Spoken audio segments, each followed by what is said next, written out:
Hello students, welcome to one more class of computer science. Students, Visual Basic की पिछली video में हमने variables और ऑपरेटर के बारे में बातें की थी और हमने अलग अलग टाइप के अरिथमेटिकल ऑपरेटर को भी एक्सप्लेन किया था। तो आज हम इस वीडियो में विजुअल बेसिक के कुछ और कंपोनेंट को भी एक्सप्लेन करेंगे। तो जुड़े रहिए हमारे साथ और देखते रहिए CS क्लास।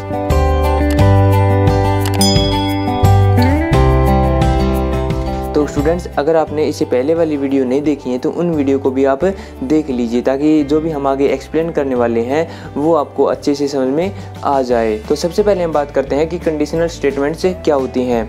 तो जब भी हमारे पास कोई कंडीशन होती है, जब भी हम कोई कंडीशन अप्लाई करते हैं तो उस कंडीशन के दो आउटकम होते हैं, या तो वो कंडीशन ट्रू होगी या फिर वो कंडीशन फॉल्स होगी।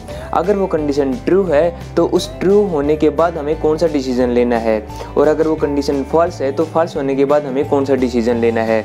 उन डिसीजन को हम बोलते हैं स्टेटमेंट्स। और दोनों के दोनों जो स्टेटमेंट्स होती हैं वो उस कंडीशन के ऊपर ही डिपेंड होती है कि अगर वो कंडीशन ट्रू है तो कौन सी स्टेटमेंट एग्जीक्यूट होगी, और अगर वो कंडीशन फॉल्स है तो कौन सी वाली स्टेटमेंट्स एग्जीक्यूट होंगी। ये सारी चीज़ें जब हम प्रोग्रामिकली करते हैं तो उन्हीं चीज़ों को हम बोलते हैं कंडीशनल स्टेटमेंट्स। विजुअल बेसिक के अंदर हम करने वाले हैं if then else statement. Visual Basic के अंदर जो इफ देन एल्स का जो सिंटैक्स होता है उसके अंदर हम सबसे पहले इफ लिखते हैं और उसके बाद हम अपनी कंडीशन अप्लाई करते हैं कि जो भी हमें कंडीशन चेक करनी है वो वहाँ पे हमारी कंडीशन होगी। उसके बाद हम देन लिखेंगे। देन के बाद हम वो स्टेटमेंट लिखेंगे जो उस कंडीशन के ट्रू होने पे एग्जीक्यूट होनी है, और उन स्टेटमेंट्स के बाद हम लिखेंगे एल्स कीवर्ड, और एल्स के बाद हमारी वो स्टेटमेंट्स आएंगी जो हमारी कंडीशन फॉल्स होने पे एग्जीक्यूट होने वाली हैं। और विजुअल बेसिक के अंदर जब हमारी स्टेटमेंट्स क्लोज हो जाती हैं तो उसके अंदर हमें अपनी जो इफ़ कंडीशन है उसको भी क्लोज करना होता है, और उसको हम एंड इफ से क्लोज करते हैं।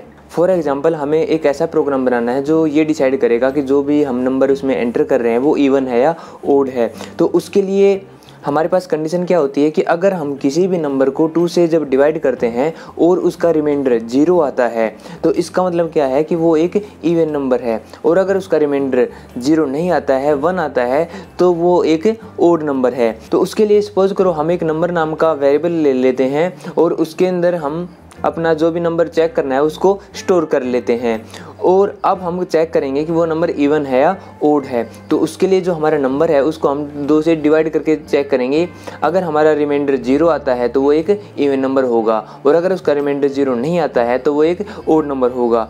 तो उसके लिए हम सबसे पहले इफ़ कंडीशन लगाएंगे। इसके बाद नंबर मोड 2 इक्वल टू 0।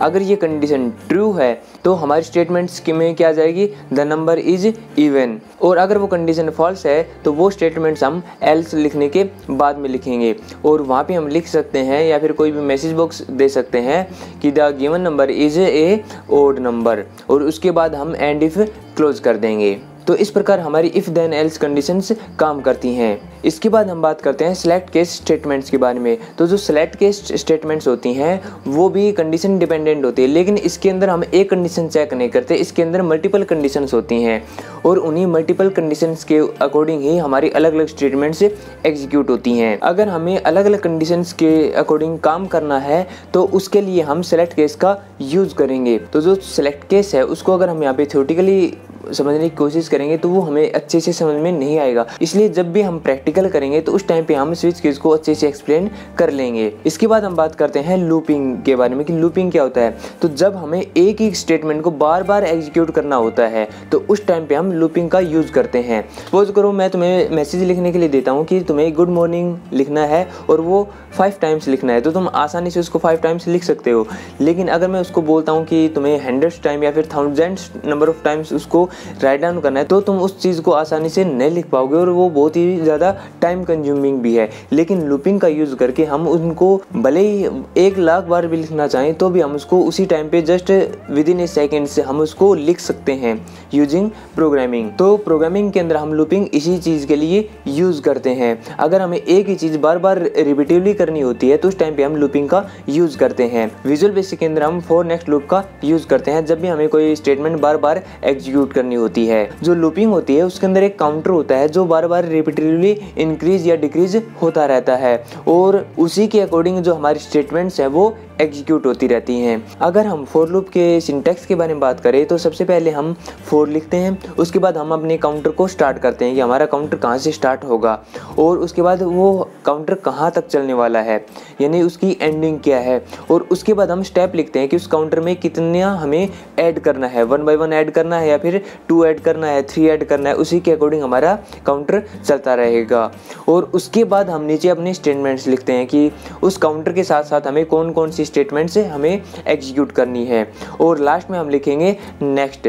जब हमारी स्टेटमेंट एग्जीक्यूट हो जाती हैं उसके बाद नेक्स्ट होके उसका जो काउंटर ऐड होता है उसकी वैल्यू 1 बाय 1 इंक्रीज होती जाती है और हमारा जो फॉर लूप है वो चलता रहता है और 1 बाय 1 वो हमारे स्टेटमेंट्स को रिपीटेडली एग्जीक्यूट करता रहता है। तो स्टूडेंट्स, विजुअल बेसिक का जो थ्योरेटिकल पोर्शन है वो हमारा मोस्टली कंप्लीट हो चुका है और इसके बाद हम अपना जो प्रैक्टिकली पोर्शन है उसको कवर करना स्टार्ट करेंगे। तो आई होप आपको लूपिंग और कंडीशनल स्टेटमेंट समझ में आ गया होगा। अगर आपको कोई प्रॉब्लम है या फिर कोई भी क्वेश्चन है तो आप मुझे कभी भी पूछ सकते हैं। तो मिलते हैं हम अपनी अगली वीडियो में, तब तक के लिए गुड बाय।